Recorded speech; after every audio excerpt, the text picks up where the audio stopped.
삶을 바꾸자면 이 제목으로 은혜를 나누겠습니다.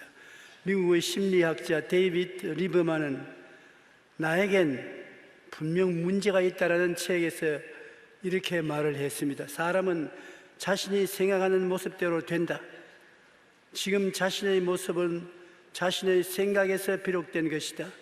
내일 다른 위치에 있고자 한다면 자신의 생각을 바꾸면 된다. 지금 내가 나된 것은 과거의 마음속에 나에 대해서 가진 생각 그대로 된 것이라는 것입니다. 부정적인 생각을 하면 부정적이 되고 패배적인 생각을 하면 인생도 패배하게 됩니다. 오늘 우리가 가난하고 고통받고 있다 하더라도 우리의 마음을 지켜 꿈과 희망을 바라볼 때 우리는 그러한 인생으로 나아갈 수 있습니다.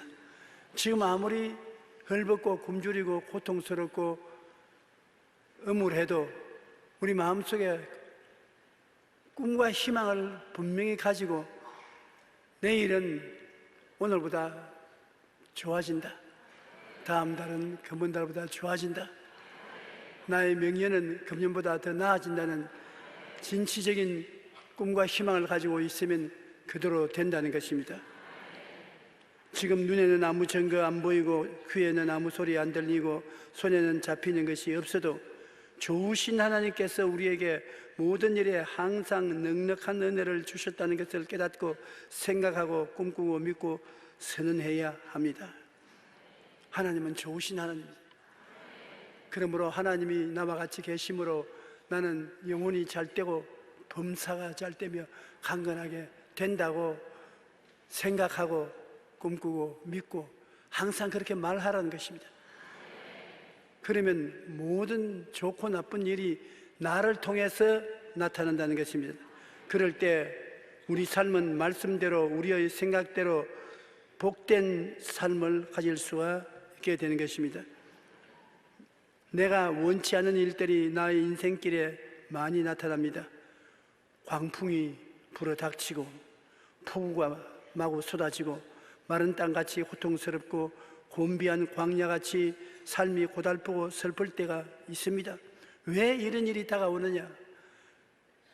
갈라디아서 6장 7절에는 사람이 무엇으로 심든지 그대로 거두리라고 하였습니다.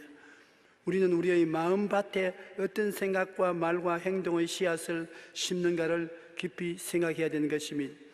우리 모든 사람들은 농사 짓는 사람, 인생의 농사를 짓는 사람인 것인데 우리의 마음이 밭입니다. 우리 생각이 씨앗입니다. 우리가 우리 마음밭에 씨앗을 심어놓고 그 씨앗이 열매를 맺게 되면 좋은 열매가 맺기도 하고 나쁜 열매를 맺기도 하고 희망을 얻기도 하고 절망을 얻기도 하게 되는 것입니다. 나의 마음밭에 어떤 생각의 씨앗을 심는가, 이것이 대단히 중요한데 우리가 악한 생각을 마음에 심고 있으면 그것이 열매를 맺게 되는 것입니다. 우리 생각에 뭐 생각하는데 무슨 상관이냐? 생각은 별 상관없다 그렇게 생각하지만 그렇지 않습니다. 오늘의 생각은 내일의 나를 만들어내는 원동력이 되기 때문인 것입니다. 사람들은 원수 마귀가 와서 악한 생각을 마음속에 뿌리는 것입니다. 그 악한 생각을 받아서 우리가 입을 딱 벌리고 심으면 반드시 악한 열매를 맺게 되는 것입니다. 요사이는 어디 가더라도 악한 생각을 심는 마귀가 부지런히 일을 하고 있습니다. 라디오 방송을 통해서, 텔레비를 통해서, 혹은 신문과 잡지를 통해서 악한 생각이 많이 횡행하고 있는 것입니다. 마가복음 7장 22절로 23절에 보면 속에서 곧 사람의 마음에서 나오는 것은 악한 생각, 곧 음란과 도둑질과 살인과 간음과 탐욕과 악독과 속임과 음탕과 질투와 비방과 교만과 우매함이니 이 모든 악한 것이 다 속에서 나와서 사람을 더럽게 하느니라. 그래서 악한 생각은 속에서 나오는 것입니다. 밖에서 나를 잡아오는 것이 아니라 속에서 나와서 나를 잡아가는 것입니다. 악한 생각만 있는 것이 아니라 죄악된 생각도 우리 마음속에 실어서 뿌려지는 것입니다. 하나님의 계명을 어기는 것이 죄인 것입니다. 하나님의 계명을 안 어긴 사람이 없어요. 그래서 우리가 조심하지 아니하면 이 하나님의 계명을 어기는 씨앗을 우리 마음속에 심게 되는 것입니다. 또 교만한 생각이 우리 마음속에 늘 다가오는 것입니다. 잠언서 16장 18절에 보면 교만은 배망의 선봉이요 교만한 마음은 넘어짐의 앞잡이라고 말한 것입니다. 교만이란 자기 분수 이상 자기를 생각하는 것이 교만인 것입니다. 그리고 탐욕과 욕심의 생각은 정말로 우리를 패배케 하는 것입니다. 욕심이 잉태한 즉 죄를 낳고 죄가 장성한 즉 사망을 낳느니라고. 우리 마음속에 끊임없이 욕심이 생겨나는 것입니다. 욕심이 잉태하면 죄를 낳고 죄가 장성하면 사망을 낳는데, 정치인들도 정치하면서 마음속에 욕심이 생겨서 불의를 행하다가 사회적인 문제를 일으키는 분들도 많습니다. 백만장자 사업가들도 욕심을 내고 탐심이 들어오면 부정직한 일을 행하게 되는 것입니다. 평범한 우리들이라도 마음속에 욕심이 생기면 어찌하든지 우리의 탐욕을 감추면서 자기의 유익을 도모해 보려고 하는 것입니다. 인간의 마음속에 악한 생각을 심을 때 얼마나 끔찍한 비극을 초래하는지 우리는 역사를 통해서 알 수 있습니다. 20세기 초에 경제 대공황이 온 세계를 뒤엎었을 때 독일 국민들이 절망에 빠졌습니다. 먹고 살 수가 없습니다. 사업이 무너지고 공장들이 문을 닫고 중소기업들이 무너졌습니다. 그럴 때 일어난 사람이 히틀러인 것입니다. 히틀러는 독일 민족은 온 세계에서 가장 우수한 민족이다. 게르만 민족이 구라파와 세계를 다스려야 된다. 그러므로 우리는 세계를 다스리기 위해서 지배해야 되겠다고 전쟁을 일으킨 것입니다. 제2차 세계대전을 통해서 구라파가 초토화되고 온 세계가 불바다가 되었었습니다. 그리고 그 히틀러의 마음속에 잘못된 욕심 하나 때문에 600만 유대인들이 죽임을 당했던 것입니다. 6만 명도 무서운 숫자인데 600만 유대인이 죽임을 당한 끔찍한 비극이 일어났던 것입니다. 요즘 신문이나 텔레비에서 참으로 끔찍한 범죄 소식을 들을 때가 있습니다. 공부만 강요하는 엄마를 그 아들이 일어나서 쳐 죽였습니다. 그러고 난 다음에도 엄마가 살아있는 것처럼 담담하게 집에서 학교에 갔다 왔다 한 사건이 있었습니다. 또한 어린 아기가 자꾸 우니까 엄마가 젖을 물렸다가도 또 울고 안아주어도 또 울고 하니까 그만 확 돌아가지고서 어린아기 목을 눌러서 죽여버렸습니다. 그런 일이 있을 수가 있습니까? 그런데 법정신의학 박사 라인하르트 할러의 연구 결과에 의하면 거의 모든 범죄가 악한 생각에서부터 시작된다는 것입니다. 다른 데서 시작이 아니라 마음에 악한 생각이 들어오고 난 다음에 범죄가 그로부터 생겨난다는 것입니다. 요한복음 13장 2절에 마귀가 벌써 시몬의 아들 가룟 유다의 마음에 예수를 팔리는 생각을 넣었더라. 마귀가 악한 생각을 가룟 유다의 마음속에 넣었습니다. 그 생각대로 예수를 팔았던 것입니다. 그렇기 때문에 우리가 마음을 지키지 아니하면 언제 마귀가 와서 우리에게 악한 생각을 심을지 모릅니다. 마귀가 가져오는 악한 생각을 심으면 파멸과 죽음이라는 무서운 결과를 초래하게 됩니다. 그러므로 우리는 무엇보다도 생각을 잘 다스려야 되는 것입니다.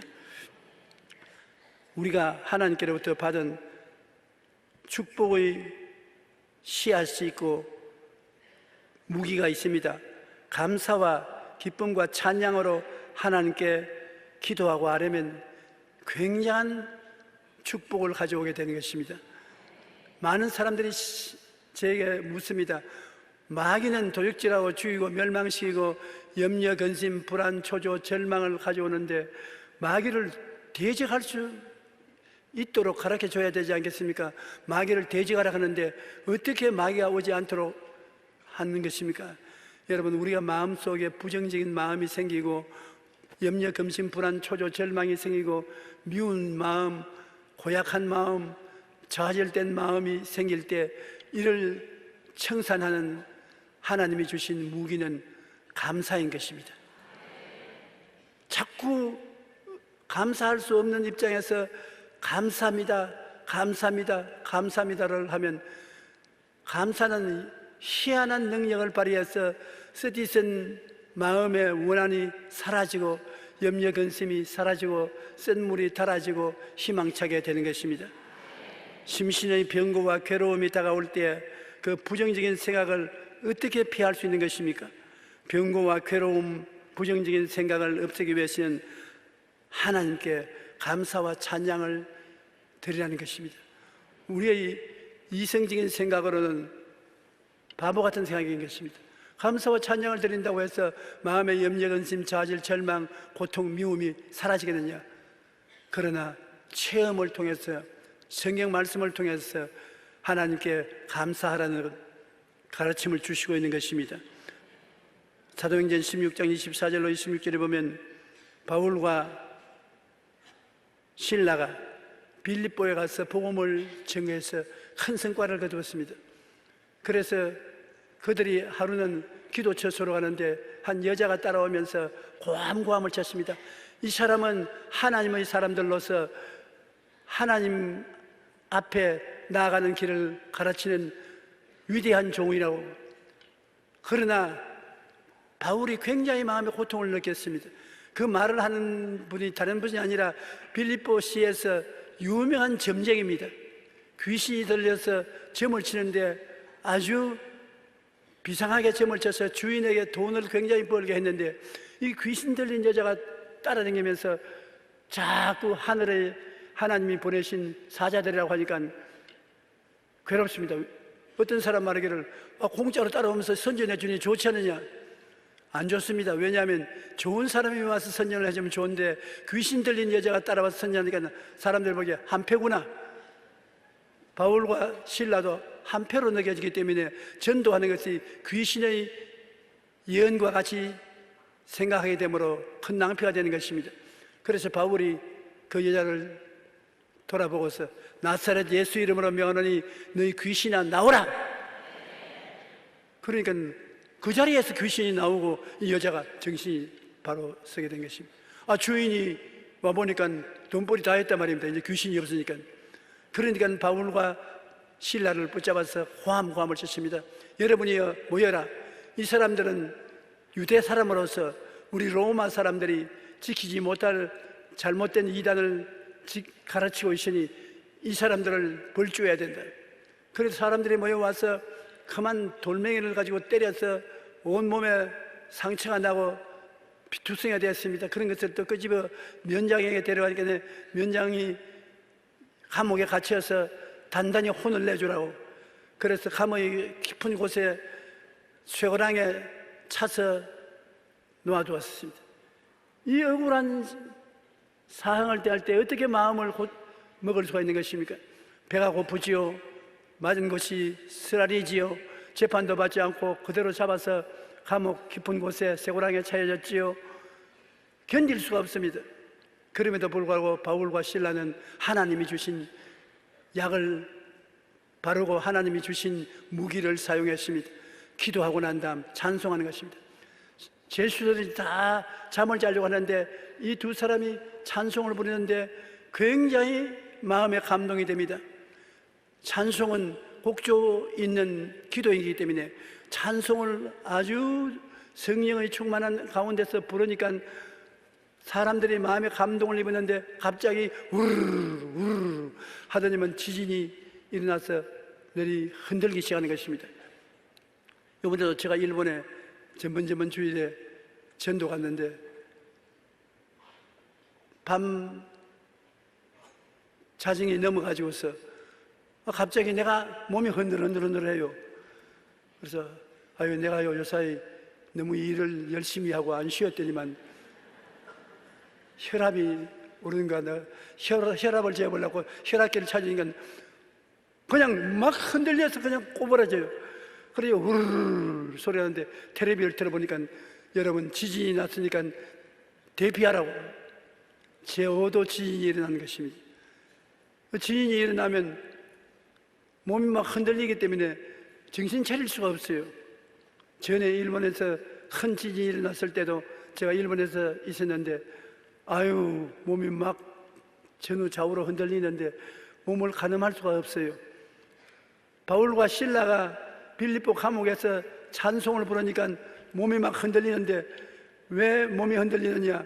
하나님께서 그 찬송과 감사를 들으시고 감격하고 기뻐서 천국이 진동했습니다. 하나님이 천국이 진동하니까 빌립보 감옥이 흔들린 것입니다. 공중에 권세 잡은 원수 마귀가 바울과 실라를 혼을 내고 죽이려고 했는데 감사와 찬송을 부르니까 완전히 마귀의 진이 뒤에 흔들려 가지고서 마귀들이 다 도망을 쳤습니다. 감사와 찬송은 하나님에게는 영광의 지인이 일어나게 하시고 마귀에게는 불안과 절망의 지인이 일어나게 하는 것입니다. 그뿐 아니라 하나님이 빌립보 감옥을 흔들어 버리니까 간수들의 보는 앞에서 죄수들의 차고가 다 열려버렸습니다. 처덕처덕 다 열려버리고 감옥 문이 확 열려버렸습니다. 감사와 찬송은 여러분 감옥에서 문을 열어버리는 것입니다. 여러분의 마음이 죄악과 슬픔과 고통과 괴로움의 감옥에 갇혀 있을지라도 문이 다 열려버린 것입니다. 그리고 기쁨이 충만해지는 것입니다. 아, 바울과 실라가 감옥에 들어가서 죄수들에게 전도할 수 있는 기회가 왔습니다. 기쁨과 즐거움이 넘쳤습니다. 다 풀렸으니까 이제는 자유와 해방이 되었지요. 그 간수장이 보니까 큰일 났단 말입니다. 감옥 문이 다 열렸으니 다 도망쳤구나. 그래서 자기가 그 책임을 질 수가 없으니까 칼을 들고 자살하려고 몸에다 긁는 것을 바울이 고함을 쳤습니다. 자살하지 마라. 우리 다 이곳에 도망 안 치고 있다. 그러니까 불을 켜서 횃불을 들고 뛰어들어오면서 아이고 나를 살려주십시오. 어찌하여 나도 구원을 받을 수 있습니까? 그래서 바울이 주 예수를 믿어라. 그리하면 너와 내 집이 구원을 얻으리라. 이 간수가 다른 거 묻지도 않고 엎드려서 당장 예수님을 그 자리에서 믿고 세례를 받고 가족 식구들을 다 예수 믿고 세례받게 하는 기적이 일어나게 된 것입니다. 그러한 악이 변하여 선이 되고 마귀가 공격을 했으나 하나님의 축복이 다가오게 된 것은 감사와 찬송인 것입니다. 여러분, 고통과 괴로움은 은혜가 그것을 해결해 주는 것입니다. 고통과 괴로움을 다른 것으로 해방이 안 돼요. 은혜를 받으면 고통과 괴로움이 달게 되는 것입니다. 그런데 고통과 괴로움이 왔을 때 어떻게 은혜를 받습니까? 감사와 찬송을 부르면 하나님의 은혜가 쏟아지는 것입니다. 그러므로 여러분 상비약으로 이것을 마음에 늘 간직하십시오. 감사와 찬송은 고통당할 때 은혜를 받게 해주시고 쓴 물을 달게 해주시고 괴로움을 면하게 해주신다는 것을 알고 있다가 고통과 괴로움이 다가오고 견딜 수 없을 때 찬송을 부르고 감사를 하십시오. 감사가 여러분 마음에 큰 평화를 가져오고 흑암을 제껴주시는 것입니다. 저는 언제나 마음에 고통과 괴로움이 있으면 다른 말 안 합니다. 한쪽으로 돌아서서 감사합니다. 감사합니다. 하나님 감사합니다. 왜 감사하는지 모르겠지만 감사합니다. 여러분 우리가 먹는 약이 어떻게 효과가 있는지 모르잖아요. 그래도 먹지 않습니까? 믿음으로.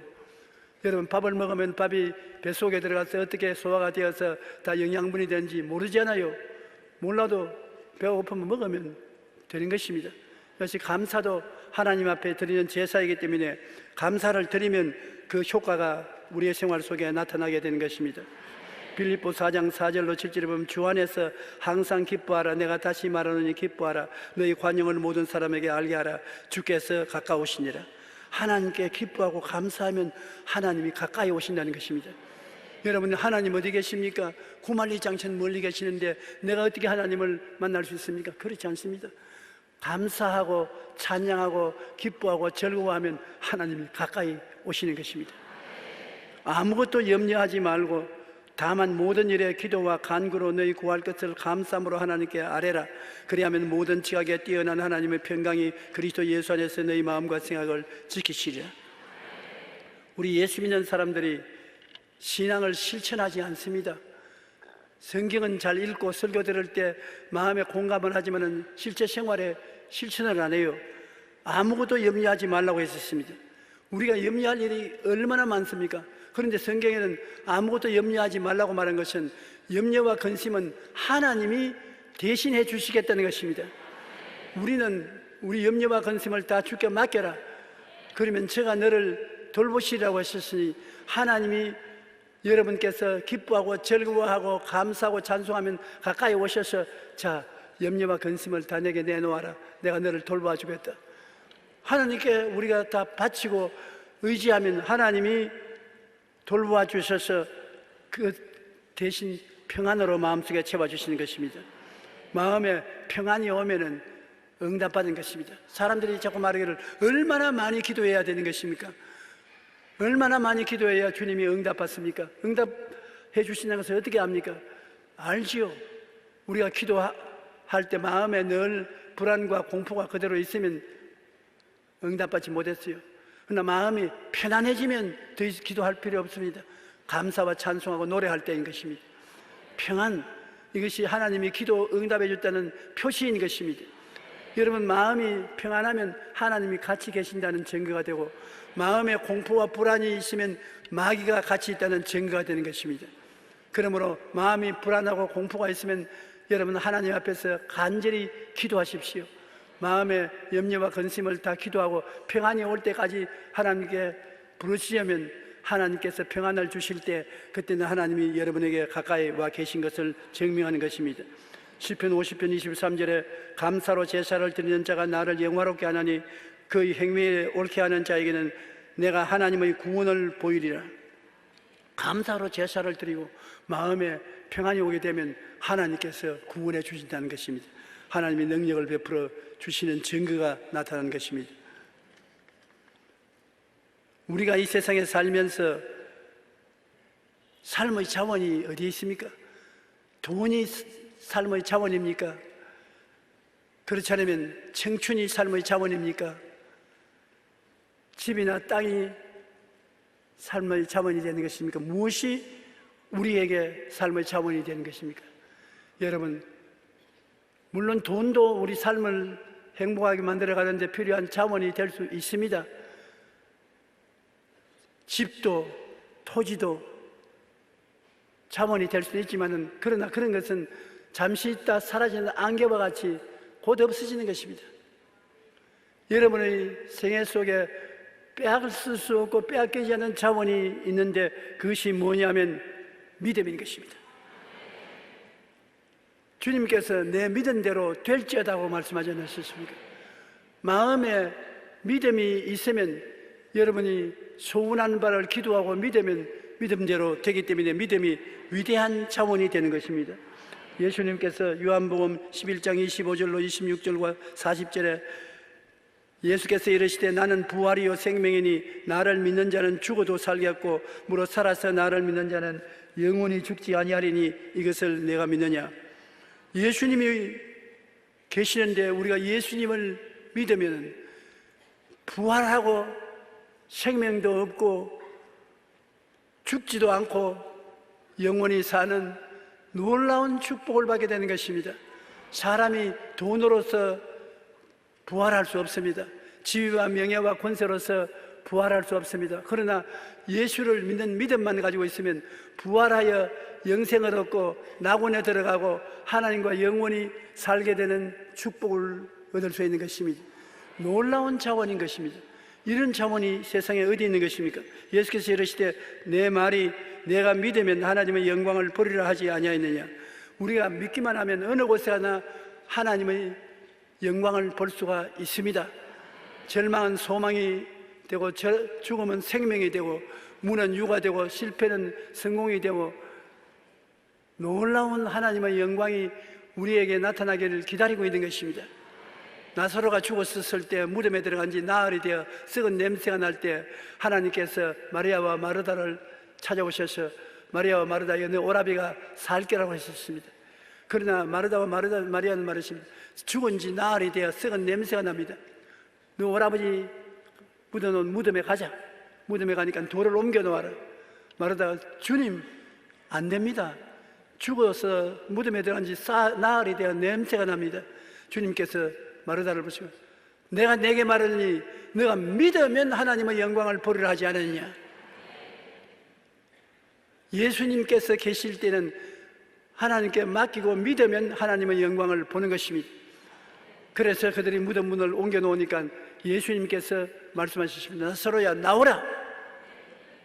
그 말 한마디에 나사로가 수의를 입은 채 손발이 묶인 채 걸어 나왔었습니다. 죽은 지 나흘 만에 살아나는 것입니다. 하나님은 이렇게 능치 못하심이 없는 능력이 있다는 것을 보여주시는 것입니다. 우리가 왜 믿음을 활용할 수 있냐면, 우리가 섬기는 하나님은 죽은 자를 살리심이 없는 것을 있는 것 같이 부르시는 하나님이시로 능치 못하심이 없습니다. 하나님은 모든 것을 할 수 있습니다. 그러므로 하나님을 우리가 의지할 수 있는 것이고, 또 하나님이 아무리 능력이 있다고 하더라도 나와 무슨 상관이 있느냐. 하나님이 세상을 이처럼 사랑하사 독생자를 주셨으니 누구든지 저를 믿으면 멸망하지 않고 영생을 얻으리라고 하신 말씀대로, 주님께서는 여러분을 이처럼 사랑하사 십자가를 짊어지고 몸짓고 피 흘려 여러분의 죄와 허물, 질병과 고통, 가난과 저주, 죽음과 멸망을 대신 짊어지게 하신 사랑을 갖고 계신 것입니다. 하나님의 능력은 천지를 짓는 능력을 가지고 있고, 하나님의 사랑은 만물을 주고도 바꿀 수 없는 생명을 여러분에게 주기 위해서 그 아들 십자가에 못 박여 제물로 드리셨습니다. 이 능력을 여러분이 알고 이 사랑을 알게 되니까 그 결과로 믿을 수 있게 되는 것입니다. 여러분의 살아가는 삶 속에 어떠한 문제가 있어도 그 문제를 하나님의 능력과 하나님의 사랑에 비교해 보십시오. 아무것도 아니지요. 나는 하나님이 배후에 계시고 하나님이 나를 사랑하기 때문에 내가 하나님 앞에 기도하면 모든 것이 이루어진다는 것을 확신할 수 있는 것입니다. 그러므로 염려, 근심, 불안, 초조, 절망 온갖 것이 다가오더라도 여러분은 그것보다도 하나님이 전지전능 무소부지하시고 하나님이 그 아들을 주시기까지 사랑하시면서 같이 계시면서 구하라 주실 것이요, 찾으라 찾을 것이요, 두드리라 열릴 것이니 구하는 마다 얻을 것이요, 찾는 이가 찾을 것이요, 문을 열릴 것이라는 것을 기억하고 여러분께 하나님께 부르짖어 구하면 기적이 일어나는 것입니다. 우리는 하나님을 죽도록 의지하지 않습니다. 그것이 문제인 것입니다. 로마 사람 아닌 베드로와 야고보와 요한 같은 유대인들도 그 어려운 환경 속에 하나님을 믿으니까 하나님이 버림받은 유대인들과 함께 하셔서 로마를 그리스도 국가로 변화시킨 것입니다. 사드락과 메삭과 아벳네고가 바벨론의 포로로 잡혀갔을 때 금신상을 만들어 놓고 절하지 아니하면 불에 태워 죽이겠다고 했는 것입니다. 그럴 때 사드락과 메삭과 아벳네고는 하나님은 전지전능 무소부지하다고 느부갓네살 왕에게 말했습니다. 왕이여, 왕이 아무리 불 속에 우리를 던져 넣어도 하나님은 능히 우리를 건져내신다. 하나님의 능력은 능히 우리를 건져내신다. 그리고 하나님이 건져내지 않으실지라도 우리는 우상에 절하지 아니한다. 사드락과 메삭과 아벳네고가 담대한 것은 하나님은 전지전능 무소부지하시고 하나님은 끝까지 자기를 사랑해 준다는 것을 알았었습니다. 그러므로 하나님이 맡기면 최신의 길을 열어준다는 것을 알았기 때문에 하나님 앞에 담대하게 느부갓네살에게 증거하고 군인들이 와서 그를 불 속에 던져 넣어도 사드락과 메삭과 아벳네고는 불에 타지 않았었습니다. 제 네 번째 사람 예수께서 불 속에 떨어져서 세 사람을 집어넣었는데 네 사람이 강강수월래를 하며 춤을 추고 있었습니다. 왜냐? 하나님은 자기에게 맡기면 책임져 주시는 것입니다. 우리가 예수를 믿으면서 하나님께 맡기지 않는 것이 큰 탈입니다. 하나님께 기도는 하지만은 맡기지 않습니다. 여러분, 기도하면 맡기십시오. 그러면 하나님께서 감당해 주시는 것입니다. 정말로 하나님이 맡기면 감당을 해 주시는데, 요사이 제가 굉장히 염려스러운 것은 요사이 주의 종들이 신학교를 졸업하고 교회를 개척해 나와서 굉장히 어려우면 쉽게 포기해버린 것입니다. 교회 연보가 안 들어오고 돈이 마르고 전세 값은 내야 되겠고 교인들은 안 모아오고 그러면 되게 편지 쓰는지 전화를 걸든지 하는 것입니다. 돈을 주든지 교회를 옮겨주든지 살려주십시오. 그래서 내가 하나님이야 날 보고 자고 연락하기. 우리는 그렇게 배우지 않았었습니다. 죽더라도 하나님께 엎드려서 응답이 오도록 기도하라. 끝까지 믿고 기도하라. 그러면 응답해 준다고 해서 우리는 목회하면서 한 번도 그만두겠다고 그런 공갈을 치지 않았었습니다. 끝까지 기도하는 겁니다. 끝까지 엎드려서 하루도 좋고 열흘도 좋고 한 달도 좋고 죽으면 죽으리에다 엎드려 기도하면 반드시 응답을 해 주시는 것입니다. 하나님이 놀라운 기적이 오는 것입니다. 그래서 요사이 내게 돈 달라고 오는 사람들에게 응답하는 것은 돈을 줄 테니까 기도를 하고 와서 돈 달라고 해라. 기도를 하면 하나님께서 나보고 주라 그렇게 할 테니까, 그러면 나도 돈이 없으니까 나도 줄 돈 주십시오 하고 내가 기도를 할 테니까 기도해라.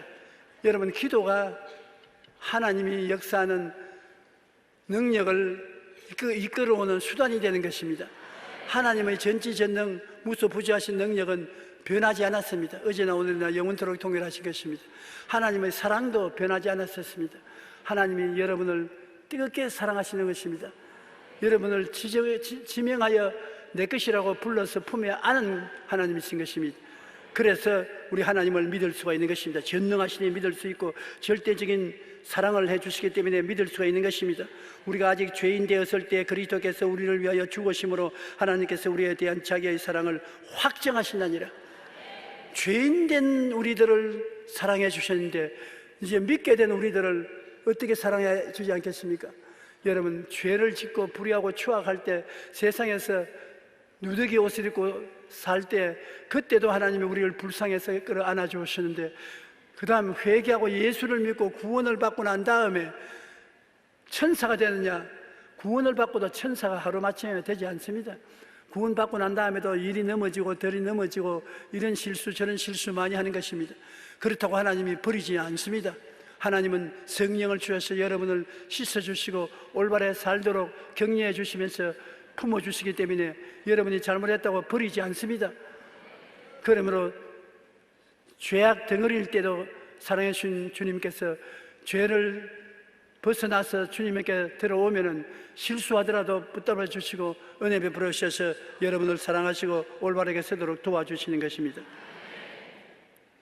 여러분은 매일매일 같이 이러함으로 긍정적인 말을 듣고 말하십시오.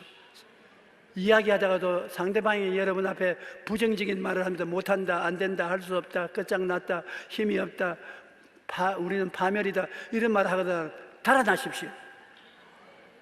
왜냐하면 긍정적인 말 아닌 부정적인 말을 들으면 그 말이 여러분 속에 들어와서 씨앗이 되어 심으면 여러분에게 부정적인 일들이 생겨나기 때문에 안 듣는 것이 제일 좋습니다. 한번 들어놓으면 참 뽑아내기가 힘듭니다. 긍정적인 말을 여러분은 하시고 부정적인 말을 하는 사람을 피하시면 되는 것입니다. 왜냐하면 말이 바로 생수요 생기인 것입니다. 여러분 입에서 나오는 말이 생수가 되고 생기가 되는 것입니다. 그러므로 살리는 역사와 함께 죽이는 역사도 말을 따라서 나타나는 것입니다. 잠언서 18장 21절에 죽고 사는 것이 혀의 힘에 달렸나니 혀를 쓰기 좋아하는 자는 혀의 열매를 먹으리라. 죽고 사는 힘이 입에서 나오는 것입니다.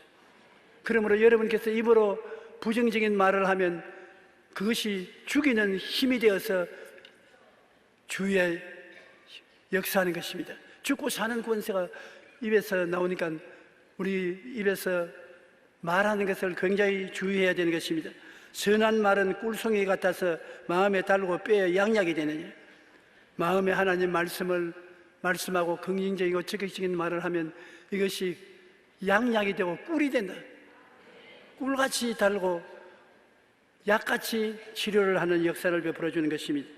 세상에 금도 있고 진주도 많거니와 지혜로운 입술이 더욱 귀한 보배다.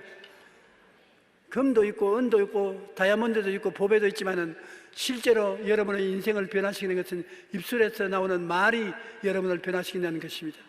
그러므로 말이 죽고 사기는 힘이 있고, 여러분 말이 꿀송이 같이 달고 뼈에 양약이 될 수도 있고, 말이 큰 보배가 되어서 금보다 진주보다 더 좋게 된다는 것입니다. 그렇기 때문에 여러분 말을 할 때 언제나 관심을 가지고 주의를 하십시오. 여러분 주의를 다스리거나 창조하거나 새롭게 하는 것은 입술에 말이 그렇게 하는 것입니다. 국민들이 다 모여서 부정적인 말을 하면 그 나라에 큰 재앙이 다가오는 것입니다. 그러나 국민들이 모이면 할 수 있다, 하면 된다, 해보자, 좋은 일이 일어난다고 긍정적인 말을 하면 그것이 모여서 그 나라에 큰 축복이 다가오게 되는 것입니다. 말을 통해서 죽고 사는 역사가 일어나기 때문에 여러분 우리 굉장히 주의해야 되는 것입니다. 마귀는 우리에게 도적질하고 죽이고 멸망시키는 일을 하러 올 때 우리에게 와서 불안과 공포를 주어서 불안과 공포의 말을 하게 만드는 것입니다. 욥이 하루아침에 배가 망신했습니다. 자식들이 집이 무너져서 다 죽고, 자기 부인은 남편에게 등을 돌리고 떠나고, 온몸은 동양성 문둥병이 걸려서 개화장으로 잿더미 위에 앉아 몸을 걸고 있으면서 뭐라고 말하면 내 무서워하던 그것이 내게 왔고 내 두려워하던 그것이 내 몸에 미쳤다 했는 것입니다. 자기가 평소에 무서워하고 두려워할 때, 부정적으로 무서워하고 두려워한 것은 우리 자식들이 죽으면 어떻게 하나, 내가 병들면 어떻게 하냐, 내 아내가 나를 버리고 도망을 치면 어떻게 하냐, 쓸데없는 두려움과 공포를 가지고서 괴로워했는데 실제로 그것이 다 다가왔습니다. 내 무서워하는 그것이 내 몸에 미치고 내 두려워하는 그것이 내게 다가왔다고. 여러분에게 무서워하고 두려워하면 그것이 마귀가 그를 통해서 다가오는 것입니다. 나는 못 산다, 안 된다, 할 수 없다, 실패한다, 패배할 것이다. 그것이 마음의 불안과 공포의 원인이 되면 그를 따라 마귀가 꼭 들어오는 것입니다. 그러므로 마음속에 부정적인 말을 절대로 허락하지 마십시오. 긍정적인 말을 듣고 말하면 그것이 여러분에게 큰 축복이 되는 것입니다. 우리가 말을 하면 여러분 하나님이 첫째 여러분 우리 말을 듣고 있는 것입니다. 하나님이 여러분 입에서 나오는 말을 듣고 난 다음에 네 말한 대로 해주겠다고 말씀하는 것입니다. 그 다음 듣는 것은 누가 듣느냐? 여러분 자신이 듣고 있는 것입니다. 여러분 마음이 여러분 입술의 말을 듣고서 아 그런가, 그러면 우리 모든 마음이 네 말이 이루어지도록 전력을 기울이자, 그렇게 여러분의 뇌가 결심을 하는 것입니다. 여러분의 뇌는 여러분 환경에 일어나는 사실을 말과 혼돈을 하고 있는 것입니다. 여러분 말이 실제로 환경에 일어나는 것이라고 생각하고 말하는 대로 마음에 준비를 하고 도와주는 것입니다. 못 산다, 안 된다 할 수 없다면 여러분 마음에 아 못 사고 안 된단다, 우리 못 살고 안 될 준비를 하자, 할 수 있다 하면 된다, 해보자. 그러면 여러분의 두뇌가 할 수 있다 하면 된다, 해보자니까 우리 전력을 기울여서 지혜와 총명을 다해서 그 일을 이루어지게 하자. 우리 여러분의 두뇌는 여러분의 말을 따라서 행하는 것입니다. 환경을 따라서 행하지 않습니다. 하나님도 여러분 말을 따라서 축복을 하시고 혹은 저주를 하시고, 여러분 두뇌도 여러분 말을 따라 망하게 하고 성하게 하기도 하는 것입니다. 이웃 사람들도 여러분 긍정적이고 적극적이고 쾌활하고 즐거운 말을 하는 사람들 따라가지, 늘 불안하고 초조하고 절망적인 사람을 따라가지 않습니다. 빚을 주더라도 생글생글 웃으면서 가서 빚을 구하면 생글생글 웃는 거 보니까 좋은 일이 있겠구나, 빚줄 마음이 생기지. 사면을 찍어놔서 나 다 죽게 되었으니 빚 좀 주십시오, 그러면 주고 싶어도 안 주는 것입니다. 그러므로 우리 말을 언제나 하나님 닮아서 창조적인 힘이 있다는 것을 알고 창조적인 말을 써야 하는 것입니다. 하나님이 말씀으로 천지를 창조하셨습니다. 예수님이 죄인을 용서할 때 네 죄 사함을 받았느니라, 너 증풍병자에게 너 상을 들고 집으로 돌아가라, 손 마른 자는 손을 내놓아라, 문둥병 환자는 너희가 병에서 고침을 받았느니라. 말씀으로 주님께서 모든 사람을 고치고 축복을 해주신 것입니다. 그런데 여러분은 하나님의 형상과 모양대로 지음받은 사람으로서 말을 하나님의 형상과 모양대로 할 줄 알아야 되는 것입니다. 여러분의 말을 통하여 여러분의 주변을 변화시키고 미래를 창조해야 되는 것입니다. 나는 잘 산다, 나는 건강하다, 나는 행복하다, 나는 축복받았다, 나는 기쁘다, 나는 즐겁다. 그러면 그 말이 나아가서 하나님께 올라가니까 하나님이 옳다, 네가 좋은 말을 하니 그대로 해주마. 여러분 마음이 나는 행복하고 기쁘고 즐거운 사람이니까 엔돌핀을 더 생산하자. 이웃 사람들 보고 야, 저 사람 요새 뭐 좋은 일이 생겼는가 보다. 모든 것을 좋고 기쁘게 만들어주는 것입니다. 한번 따라 말씀하시죠. 오늘 나는 기쁘다, 즐겁다, 행복하다. 벌써 여러분 속에서 여러분의 마음은 행복할 준비를 합니다. 어떤 준비하느냐? 그 소리를 들었으니까 엔돌핀을 지금 생산하고 있는 것입니다. 저항력을 만들어내는 것입니다. 하나님은 내 믿은 대로 될지어다. 여러분이 생각하고 믿는 대로 이루어지게 하는 것입니다.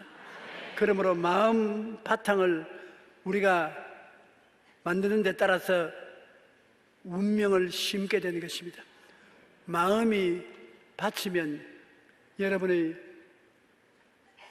운명은 그 밭에 무엇을 심느냐에 따라 다가오는 것입니다.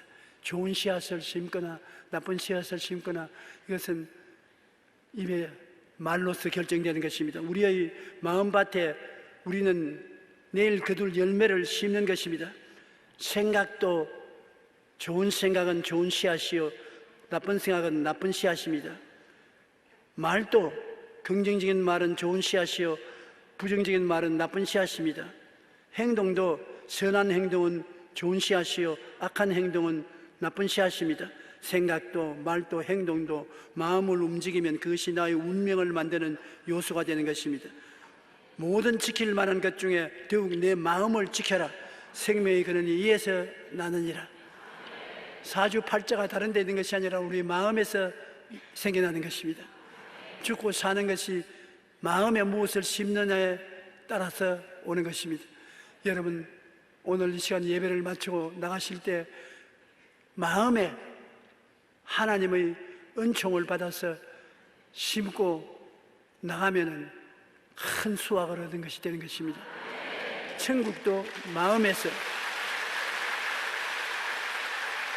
지옥도 마음에서, 축복도 마음에서, 낭패도 마음에서, 성공도 마음에서 나오는 것입니다. 그렇기 때문에 하나님께서 말씀을 주신 것은 말씀을 읽고 이 말씀을 마음속에 끊임없이 심으라고 주신 것입니다. 몸이 아픈 사람은 제가 채찍에 맞음으로 내가 나음을 입었나니라는 이 말씀을 자꾸 심어요. 이 말씀을 생각하고 이 말씀을 꿈꾸고 이 말씀을 믿고 이 말씀을 심으면 이 말씀이 바로 약인 것입니다. 세상의 약과 같이 하나님 말씀이 약이 되어서 심은 대로 치료를 거두게 만들어 주시는 것입니다. 여러분이 이 세상에서 사업을 하면 하나님이 같이 계셔서 사업에 복을 주신다는 것을 자꾸 생각하고 꿈꾸고 믿고 말을 하십시오. 그것이 씨앗이 되어서 승리와 축복을 가지고 오는 것입니다. 된다면 되는 것입니다. 안 된다면 안 됩니다. 하나님께서 그것을 증명해 주기 때문인 것입니다. 오늘 이 시간에 여러분 우리는 다 같이 하나님께로부터 마음을 선물로 받아서 태어나는 것입니다. 이제 여러분 마음의 씨앗은 성경을 읽음으로 그 성경 말씀을 통해서 마음의 씨앗을 심게 되는 것입니다. 마음에 말씀을 심고 그 말씀을 생각하고 믿고 끊임없이 입술로 시인하면 좋은 일이 일어나는 것입니다. 제가 여러분에게 늘 말씀하다시피 여러분 꿈을 꾸고 믿고 말로서 중얼거리고 다니면 모든 것이 그를 따라서 형통하게 되는 것입니다. 바라보고 믿고 말하라. 그것은 여러분 꼭 여러분이 기도할 때도 바라보고 믿고 말하면 기도가 응답되는 것입니다. 일을 할 때도 일이 되는 것을 바라보고 믿고 된다고 말하고 나가면 기적이 일어나게 되는 것입니다. 여러분에게 하나님 주신 기적의 비결이 바로 그것인 것입니다. 한번 따라 말씀해 주세요. 바라보고 믿고 말한다. 기적의 열쇠이다. 한번 해보세요. 지금 한번 해보세요. 여러분 각자. 하나, 둘, 셋.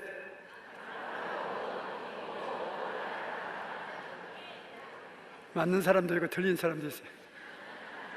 바라보고 믿고 말하라. 그러면 기적이 역사하기 시작하는 것입니다.